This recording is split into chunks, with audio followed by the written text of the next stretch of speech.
Is authenticity dead in music? The soul versus the algorithm.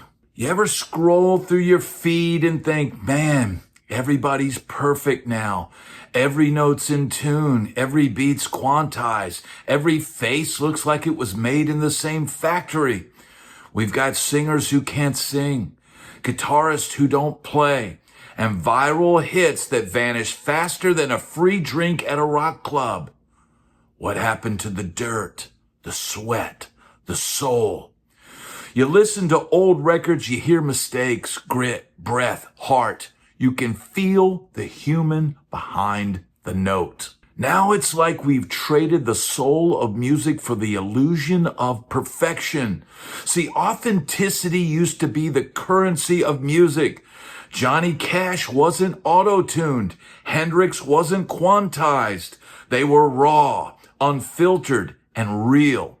That's why they mattered. Now it's like the industry built this digital mask and everyone's wearing it just to survive the algorithm. But here's the deal, man. People still crave the real thing.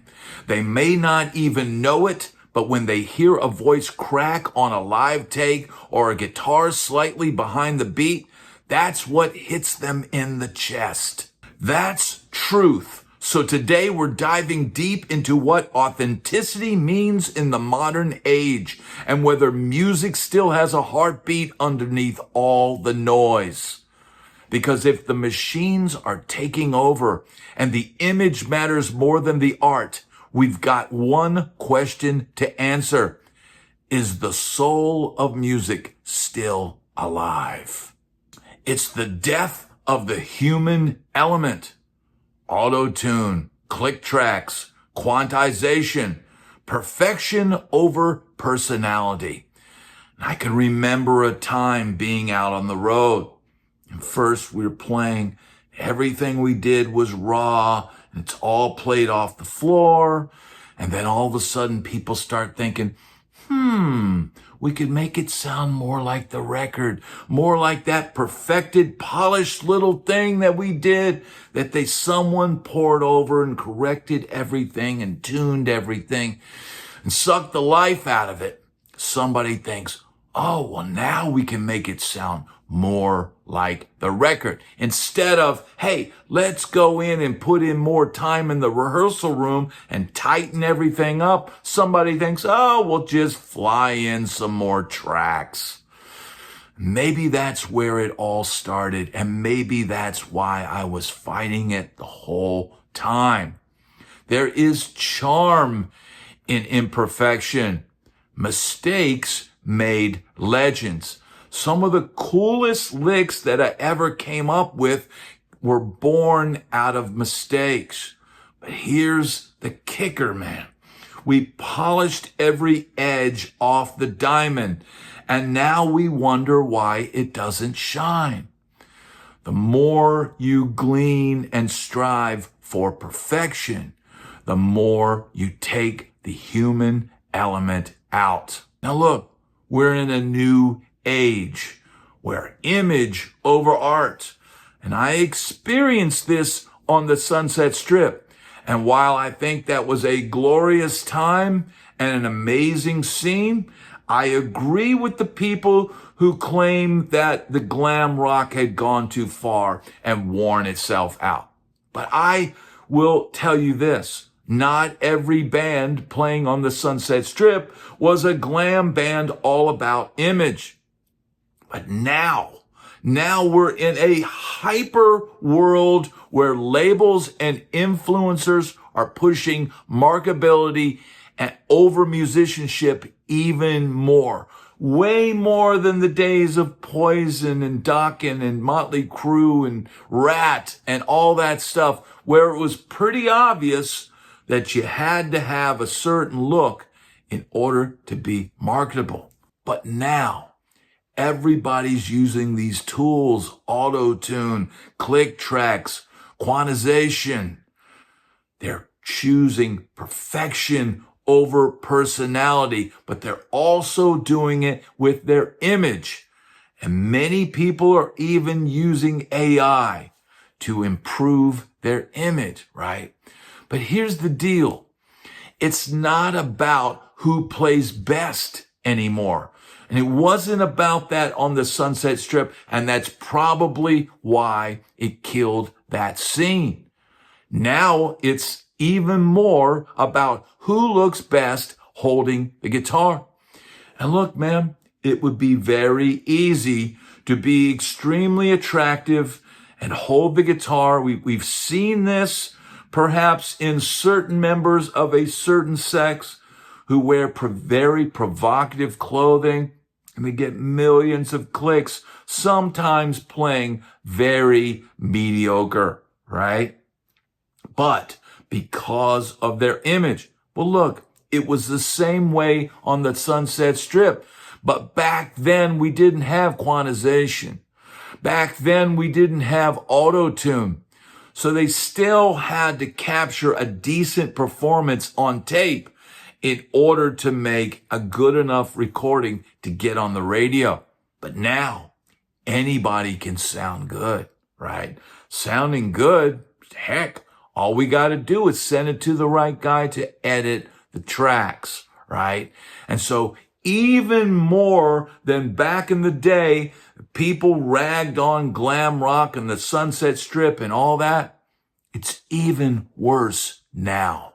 You could say it's the rise of branding over sound. Now there is the algorithm problem, the data-driven destruction of creativity.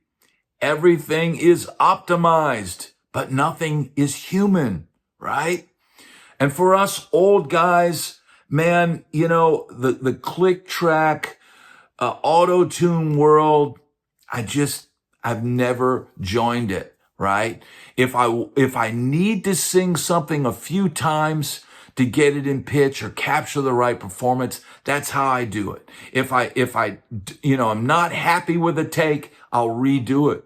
But many times on this channel, there are many, many times where I put out playing clips where I go, yep, there's a mistake here. Yes, I'm a little behind the beat on this phrase.